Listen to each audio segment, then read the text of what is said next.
So this is really fascinating for me is because it kind of flips everything on its head. Whilst we do need to talk about the positives of discovery, we actually need to spend a lot of time limiting the downside.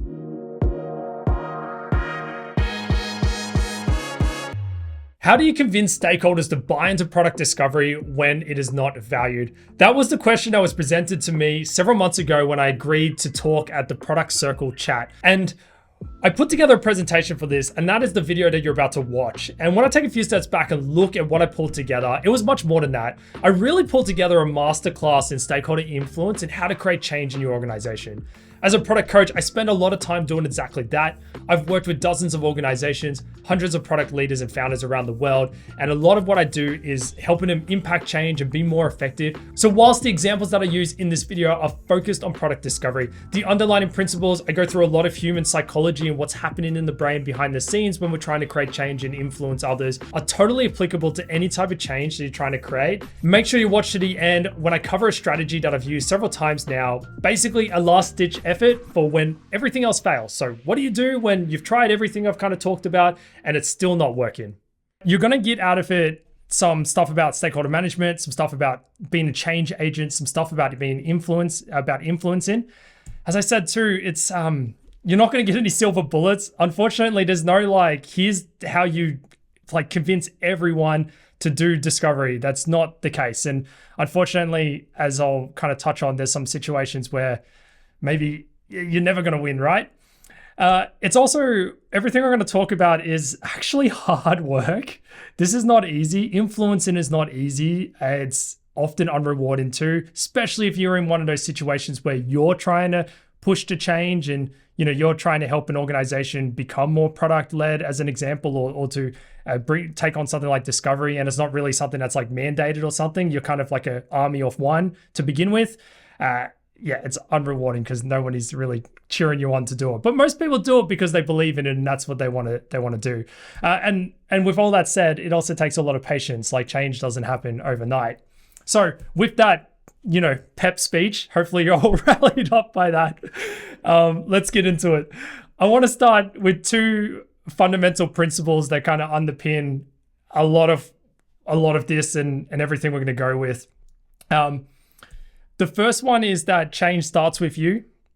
You cannot expect someone to do something if you're not willing to do it yourself. And if you think someone's just going to magically do discovery for you, as an example, then that's not going to happen. You need to kind of lead the change. This is also because we're going to get more into it, a lot of the psychology side of the fence, but a lot of human behavior is social copying too. So there's this great video. I'm not going to play it, but it's worth Googling and watching. If you haven't watched this before, some of you probably have.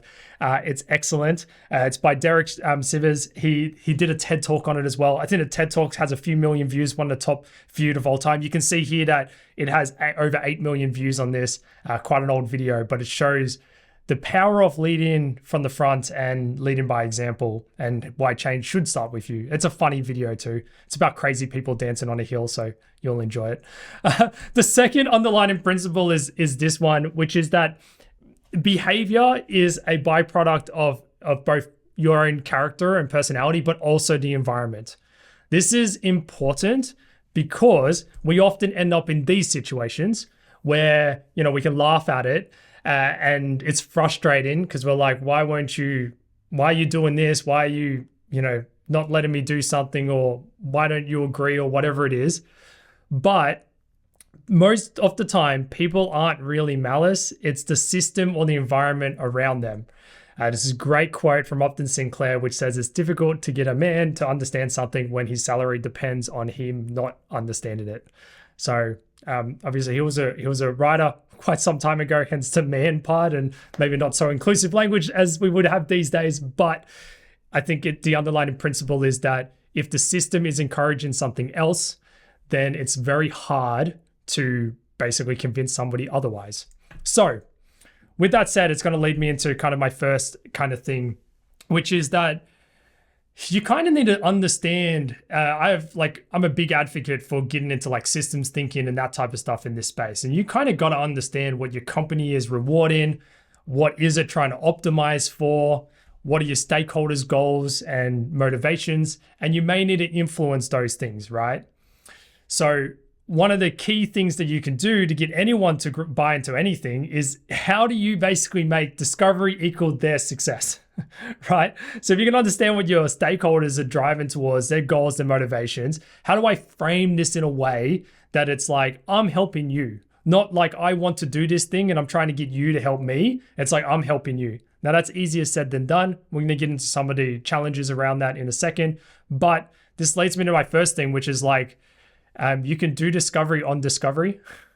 I do this, right? When I go into new clients, I do this all the time. Like I'll go and interview a whole bunch of people, stakeholders, teams, product managers, leaders, CEO, if I can, founder, that type of stuff.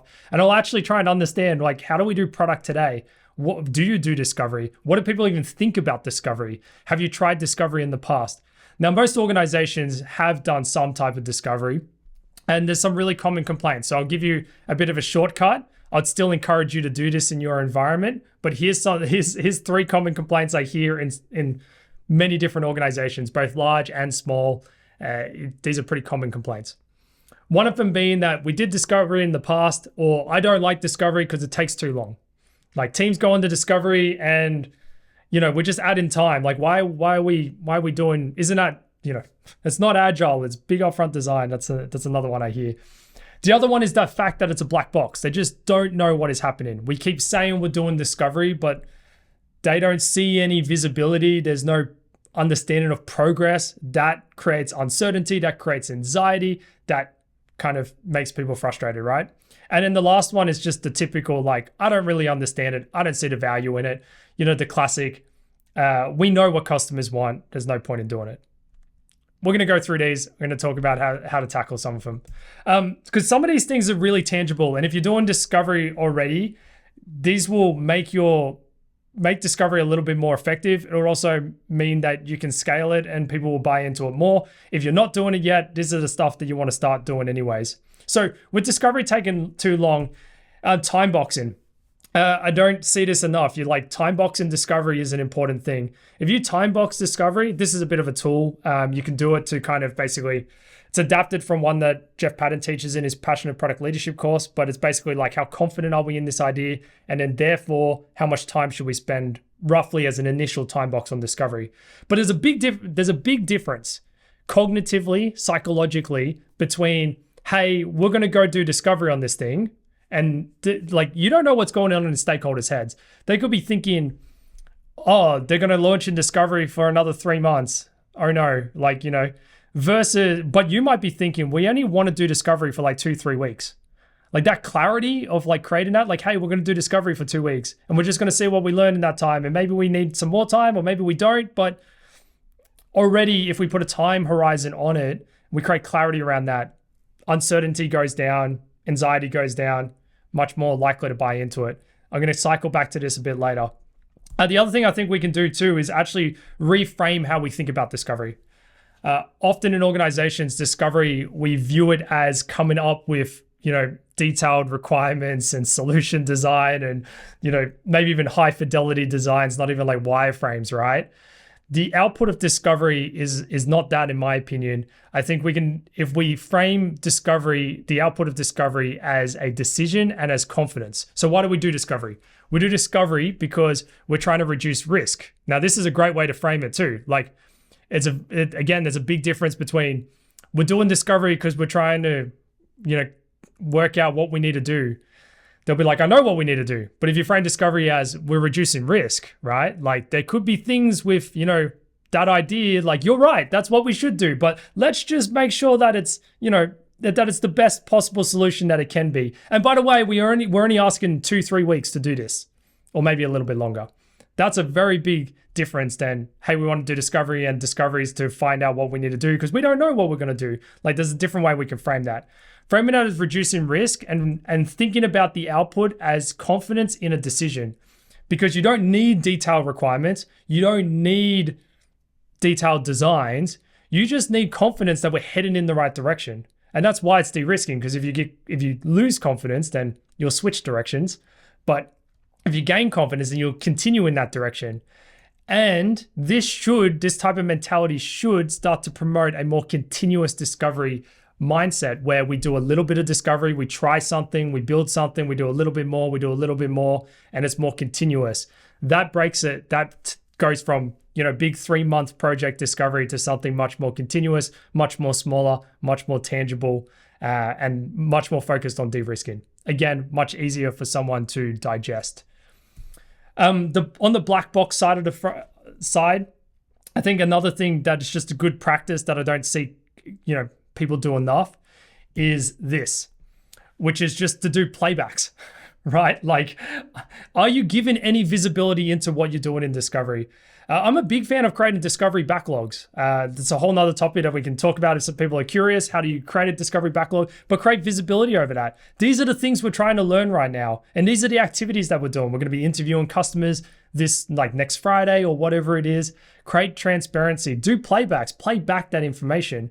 We're going to get deeper into some other things that the playbacks will help with. But, the more you play back, hopefully you show them the value and they start to see cool, I didn't know that. That was interesting.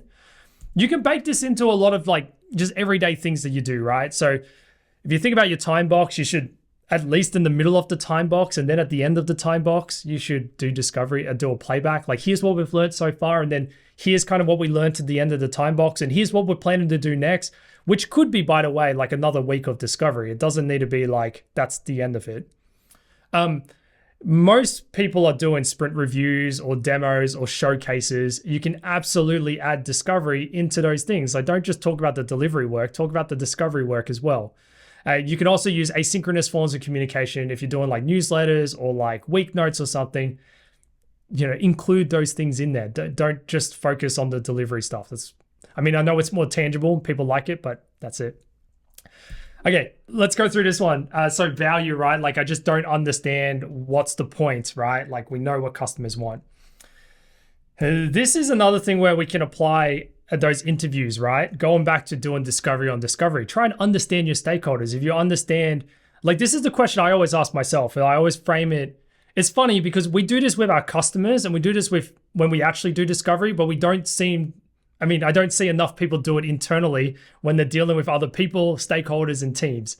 So if somebody says something, just like if a customer says something, what am I going to do? I'm not the whole Henry Ford thing, if you ask customers, they'll tell you faster horses. That's not the point. We know that good interviewing is getting deeper and digging below the surface. It's well, why did you say faster horse? What are you trying to achieve here? What's that job to be done there? Do the same thing with your stakeholders. Be curious when they say things that you don't agree with and you don't like. I always frame it this way, what's led them to that belief? So why do they believe it's a waste of time? Why do they believe that they already know the answer? What has led them to that? And it's just a little bit of my really crappy iceberg sketch, but it's trying to illustrate that underneath, when they say something or do something, there's all these underlying beliefs and assumptions and experiences that have all led them to that. And your job, just like with our customers, when we interview them, is to try and unpack those things.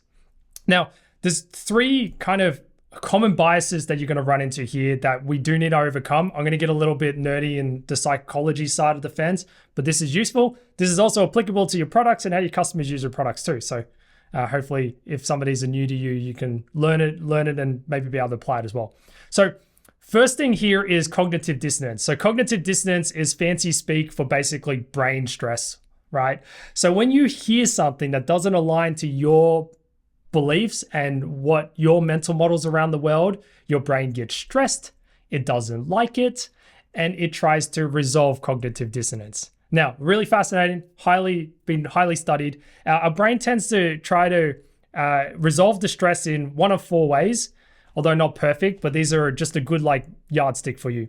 So one of them is we change our belief to conform, right? So somebody says smoking is bad, they show you all this research, you're like, okay, it's bad, I'll stop smoking. I'm not stressed anymore, right? Now, the next one is you justify. So that could be you start to justify your behavior. You're starting to be like, well, I don't know, that research, I don't know, whatever reason, come up with a good justification. The other one is rationalization. So you start to rationalize your behavior. Well, I don't do it as much as most people, or I still eat healthy, or I go for a run, and that's got to offset it, right? I had that this morning actually in a workshop that I was in. Somebody was talking about how they eat a block of chocolate a day, but they're like, but I ride to and from work, so it's fine. You know, so that's the justification. Or the rationalization, I should say. Justification can be challenging the data. Like, I don't trust it. Is that true? Like, that's probably US people, not, you know, Australia. That's probably not true for us.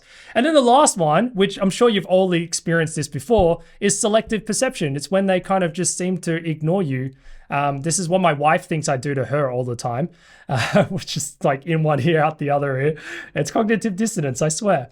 But yeah, this is like, you just flat out deny it. You're like, nope, that's not true. That can't be true. No, I don't believe you, right? And this is your brain dealing with it. And then we end up, you know, feeling a little nicer if we actually go through that process. And we're like, okay, stress is gone.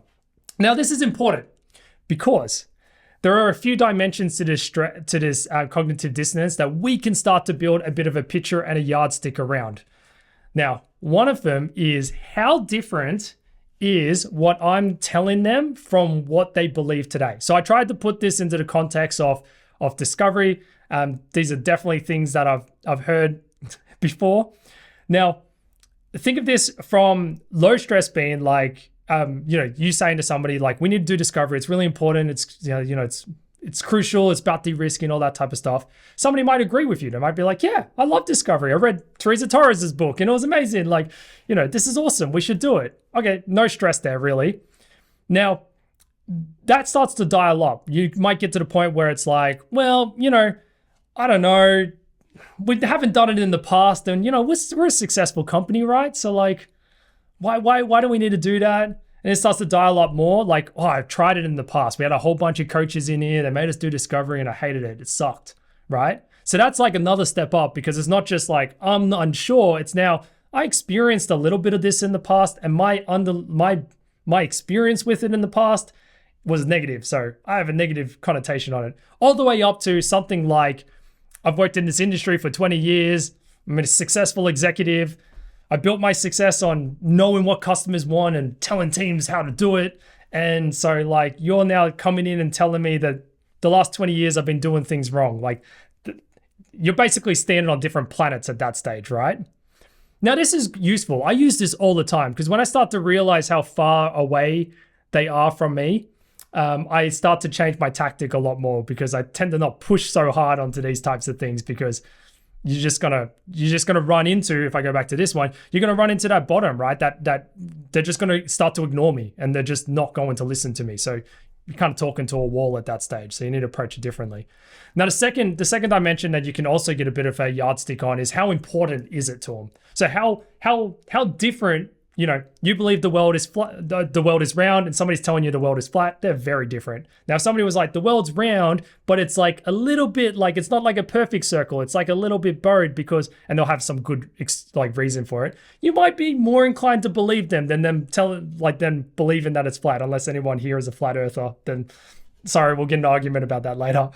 The second dimension is how important is it, right? So is this really important to you? Because if you hold this really dear, then the stress and the cognitive dissonance is going to be higher.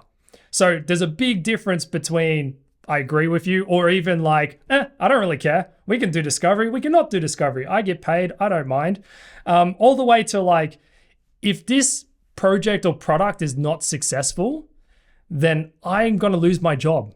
So we're going to do it the way that I feel comfortable doing because the stress is really high because I'm worried I'm going to lose my job, right? Goes back to that Upton Sinclair kind of quote. Now, this is not to say you need to get to this degree. I don't do stakeholder journals, but I do take a lot of notes and I do spend a lot of time trying to understand my stakeholders. I spend a lot of time trying to understand these things. What's their background? Do they come from because often, as an example, they come from a more design or marketing background, or even like I've been doing some work with some health tech companies and, you know, those people come from like a research background. Discovery is actually quite natural to them or innate because like they're used to working in these research modes versus someone who's come from like very heavy project delivery, like, you know, command and control, tell them what to do. They're going to be very different on that scale of how different it is, but spend a lot of time there. And I think this is one of the best advices I can give around this, which is like to just build empathy with them and to build empathy with maybe they've been like maybe they've been operating in a certain way for a very long time, and that way has made them very successful. So they hold that belief very dear to them. And what I'm trying to tell them or convince them is very fundamentally different than what they have today or what they believe today. So that is going to take a long time to change, right? And that's you basically trying to navigate cognitive dissonance and being a little bit more gentle in your messages, not being like, no, that's wrong. That's not, that doesn't work, because you'll end up in that talking to a wall. They'll just ignore you. Now, another dimension, or kind of like the last dimension around this one, or second last, I should say. There's one more I want to go through.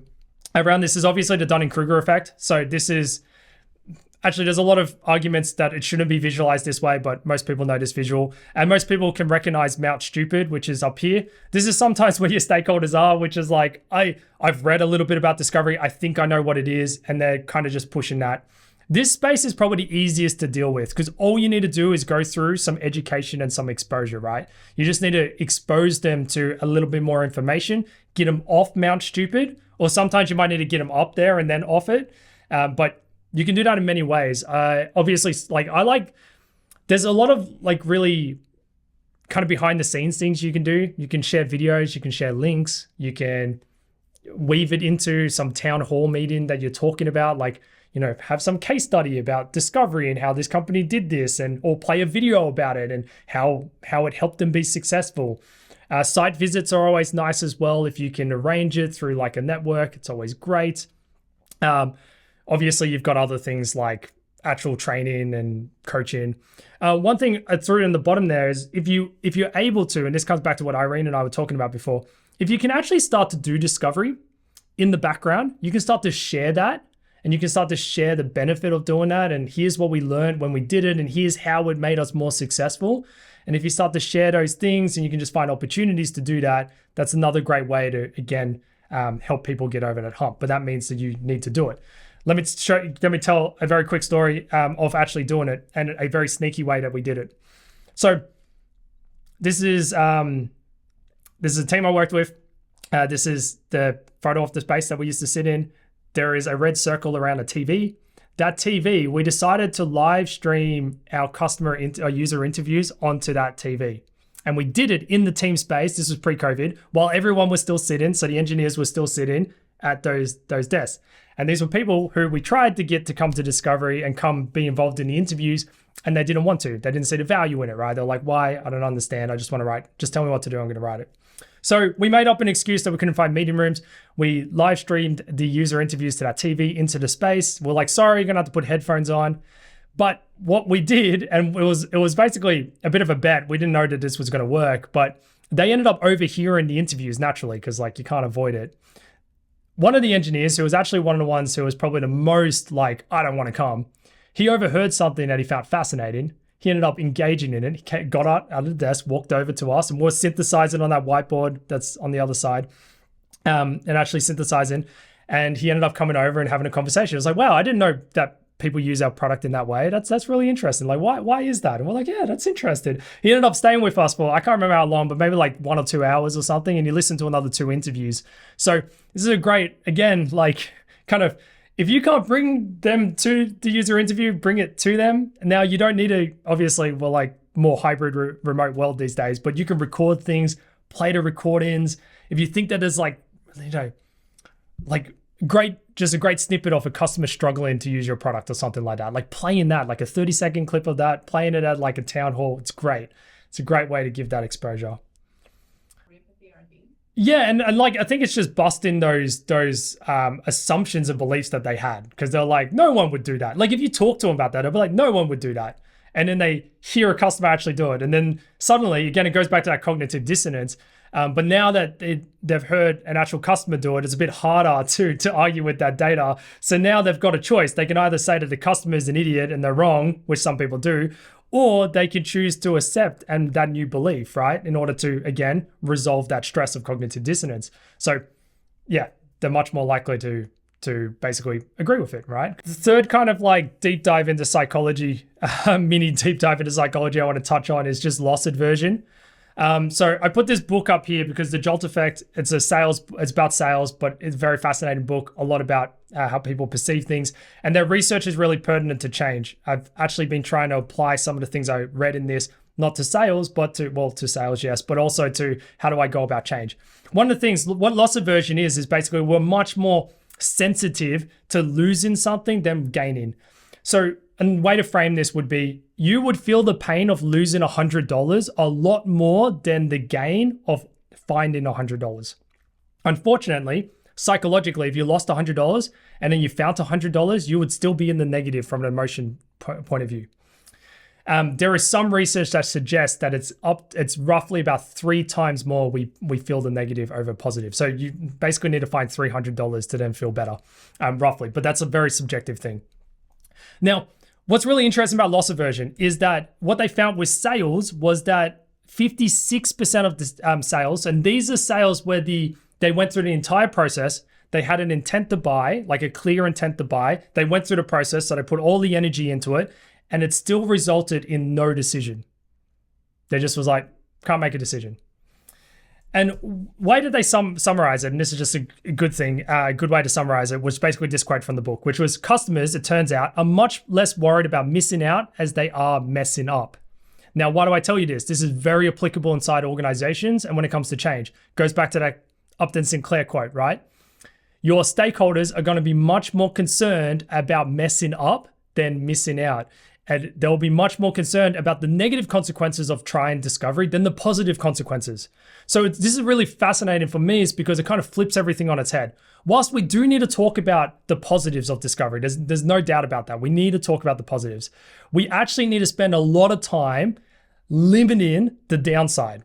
So we spend a little bit of time on the upside and we spend a lot of time on the downside. And this is very counterintuitive because I think a lot of the other research, and you read Simon Sinek, Start With Why, it would be just to like over-index on the upside. And I've seen that not work. Like no matter how much you show and can like try and tell them how good it is, like you can just talk forever and it's not going to work. I'm going to talk a little bit about that in a second. So what do you do? Here's some really actionable things. And here's some ways that I actually reflected. I was like, I've actually kind of done some of these in the past. One of the ways you do that is just to make it small. So we were just talking about this. So like, remember how like Irene and I were talking about how you can just start to do discovery, like do 5% in your sprints and just beg for forgiveness, don't ask for permission. That's a great way. Like you're not asking them for permission, so there's no loss aversion there. You're also making it really small, which is 5% to start with. And then you start to build up the evidence to show that it is successful. And you're just building up enough evidence. The evidence is important because the evidence is more compelling than just telling them that it's really powerful and it's really good. And hey, Spotify and Google do it, right? Actually showing them like tangible results, that changes the game when it comes to loss and risk. Because now it doesn't feel so risky because I have a real example where it's worked in our organization and the people who I'm talking to are the people who did it. So I've got confidence that they can repeat it and do it again. It's very different than you just trying to like talk about the benefits. This also comes back to the time boxing too. Make it really small. This is actually why I was reflecting why design sprints kind of work so well or proliferated their way through organizations more than proper discovery. And I think it's a lot of it is this. 1 week is a much smaller investment than it's a third of 3 weeks. So like a design sprint is a great entry point. I don't think that's the exit. Like, I don't think that's the end point. I think you continue, but starting with like, hey, we just want to do discovery for 3 days. And then you just like work your ass off for 3 days to just try and get some discovery done. I know that's going to be really hard and it's going to feel really rapid, but like it's much easier to get buy-in on 3 days or a week than trying to get multiple weeks, right? It's the same with like, don't try and do discovery across the organization. Like this doesn't work either. It doesn't work to be like, all right, we're going to create a discovery playbook and everyone's going to do discovery and it's going to be mandated. And no, start small, start with one team and one project or initiative or feature or problem or space or whatever, one thing. Start really small, do that. And what you do is you build up that evidence. And again, this has become one of my principles, which is the show, don't tell.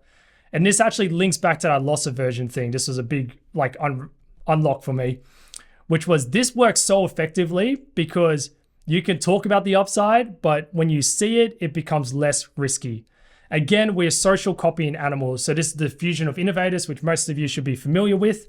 The tricky part about the chasm, which sits between early adopters and early majority, is the fact that most of the people in the early and late majority, or the people in the majority, they are largely driven by social copying because of loss aversion. They want to see it. They want to see their friends doing it. They want to see their friends have the product. They want to, see it actually work multiple times. The same thing happens in organizations. So the more you can start small, the more you can actually start to build these examples and build these cases, the more evidence you start to stack up, and then it'll be more likely that people are going to buy into it, especially the people who are more laggards or late majority type people in the organization. This is also a great mental model because you can generally find innovators in your company. These are people who are like keen to try anything, and they're just like, you talk to them and they're like, I have 7 bank accounts with 7 different banks. You're like, why? And they're just signing up to all these different things. They're like, well, I just thought it was interesting. You can find them in your organization. These people are great people to kind of get that skunk works going, to start with them and to, again, show, don't tell, and actually try and minimize that loss, right? You want to just downplay it. This is also like, you can also just think about timing too. Like, do I do it on this big risky initiative that like I know because I found out through the grapevine? This is no joke. Like this is real stuff that I've managed to unpack in organizations before. I found out that so-and-so executive and so-and-so executive both have KPIs about this project being delivered on time, et cetera, et cetera. And, when you're in their salaries in like the $1 million range and stuff or plus, that's a lot of money. Am I going to go to that project and be like, hey, I think we should do like 3 months of discovery? And like the risk is so high there. They're just going to be like, nope, just deliver the thing. Like, I don't care, just build it. So you need to pick the right things to start to bring in and introduce. And so find something really small, something low risk that nobody really cares about. Start there, expand. And last thing, and then keen for some questions too. If you still can't get buy-in, here's my last strategy that I use, which is to just don't do discovery yet. See me out. So what you do is you say, all right, like we're just going to build your thing. But before we actually release it and stuff, I want to get alignment on what problem we think we're solving, or at least what we believe is going to be true when we deliver it. Like, what are the positive impacts and outcomes that we're going to deliver? Get alignment on that. Make sure that there's a way that you can measure that. And like, so actually build in the analytics for that. So don't not do that part. Make sure you get that done, and then deliver it, and then measure it. And then most of the time, because this is exactly how product works, you're not going to hit those outcomes because it was wishful thinking. There's a bunch of stuff you don't know, et cetera, et cetera. Then you play that back to them. You say, hey, like it's been a month. It's not really tracking well. We don't have a lot of people using it, et cetera, et cetera. And just show them the data. And generally, or you can propose as well, but generally they'll propose anyway. They'll be like, oh, we need to find out why that's happening. You're like, cool, let me go find out why that's like these things are happening and we haven't hit our targets. Then you go and do the research, which is discovery, by the way. And then you come up with a solution to fix it. You then fix it. Hopefully the metrics start to move in a positive way. And then you can show them that it's moving in a positive way. And then at that point, you can do the reveal and say, hey, do you know that what we did when we went to try and investigate why that was happening, and we came up with a solution and we, tested that solution or whatever to make sure that it was going to work. Yeah, that's called discovery, by the way. Would you like us to do more of that? Because we can. So it's kind of like finding a way. It's a really tricky way to do it by stealth. And I've done that before, and I've had it work and also not work, but it's probably your last ditch effort. Because you could just go, hey, over the last year, what are the product initiatives that launched delivery? What were the costs? Yeah, and I've done that strategy before, and it's actually fascinating because there's times where it works, where you go through previous projects and previous stuff, and then you actually measure it, or even just look at current product performance. And you can even ask them like, how do you think your products are going? And then you can look at performance, and some of them are losing money, some aren't naturally.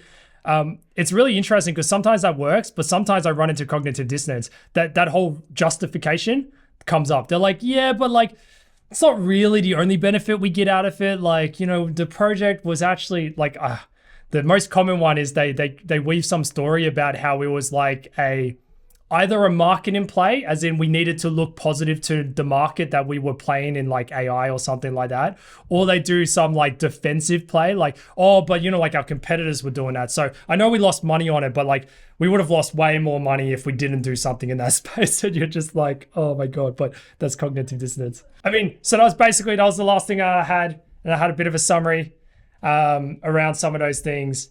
And yeah.